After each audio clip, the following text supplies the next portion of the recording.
آپ کا بیٹا بس آج شام تک کا مہمان ہے، اس کا کوئی علاج نہیں۔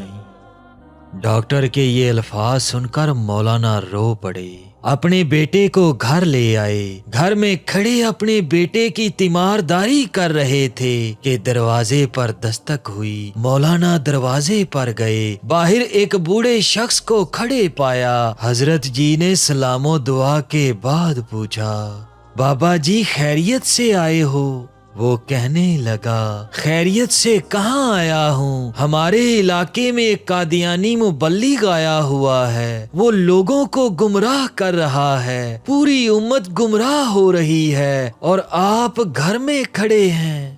مولانا نے جیسے ہی یہ بات سنی، آپ رحمت اللہ علیہ کی آنکھوں سے آنسو بہہ پڑے۔ بیوی سے فرمایا، بی بی میرا بیگ کہاں ہے؟ بیوی نے بیگ اٹھا کر دیا۔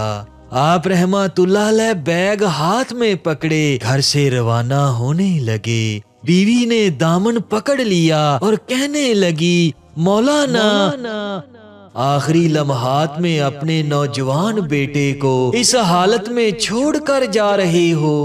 مولانا نے آسمان کی طرف نظریں اٹھائیں اور رو کر روانہ ہونے لگے تو جاں بلب بیٹے نے کہا، ابا جان میں آج کا مہمان ہوں، چند لمحے تو انتظار کر لیجئے، میری روح نکل رہی ہے، مجھے اس حال میں چھوڑ کر جا رہے ہو؟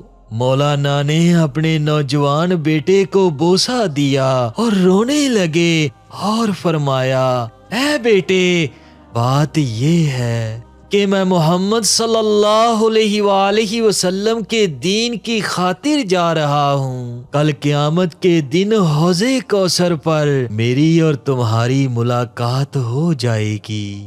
یہ فرمایا اور گھر سے روانہ ہو گئے۔ اڈے پر پہنچے، ابھی بس میں بیٹھے ہی تھے کہ چند لوگ دوڑ کر آئے اور کہنے لگے کہ مولانا آپ کا بیٹا فوت ہو چکا ہے، اس کا جنازہ پڑھاتے جائیے۔ مولانا صاحب نے آسمان کی طرف نظریں اٹھائیں اور رو کر فرمانے لگے، جنازہ فرض کفایہ ہے اور امت محمدیہ کو گمراہی سے بچانا فرض عین ہے۔ فرض عین چھوڑ کر فرض کفایہ کی طرف نہیں جا سکتا۔ پھر مولانا صاحب وہاں سے روانہ ہو گئے، اس علاقے میں پہنچے، اللہ تعالیٰ نے کامیابی عطا کی، وہ قادیانی مبلغ بھاگ گیا۔ مولانا صاحب 3 دن کے بعد گھر واپس لوٹ آئے۔ بیوی قدموں میں گر گئی اور رو کر کہنے لگی، مولانا صاحب جب آپ جا رہے تھے تو بیٹا آپ کی راہ تکتا رہا اور کہتا رہا، جب ابا جان واپس لوٹ آئیں تو انہیں میرا سلام عرض کر دینا۔ مولانا صاحب نے جب یہ سنا تو فوراً اٹھے اور اپنے بیٹے کی قبر پر چلے گئے اور دعا مانگنے لگے اور کہنے لگے، اے اللہ، ختم نبوت کے وسیلے سے میرے بیٹے کی قبر کو جنت کا باغ بنا دے۔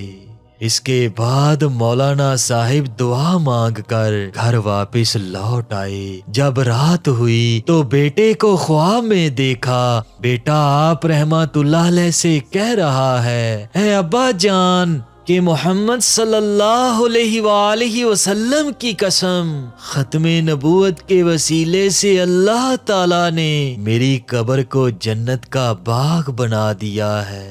ناظرین گرامی، ختم نبوت کے اس مجاہد کو دنیا مولانا غلام غوث ہزاروی رحمت اللہ علیہ کے نام سے جانتی ہے۔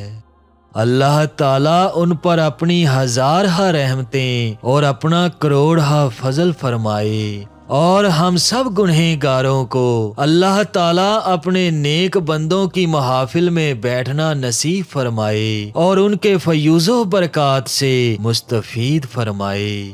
آمین ثم آمین۔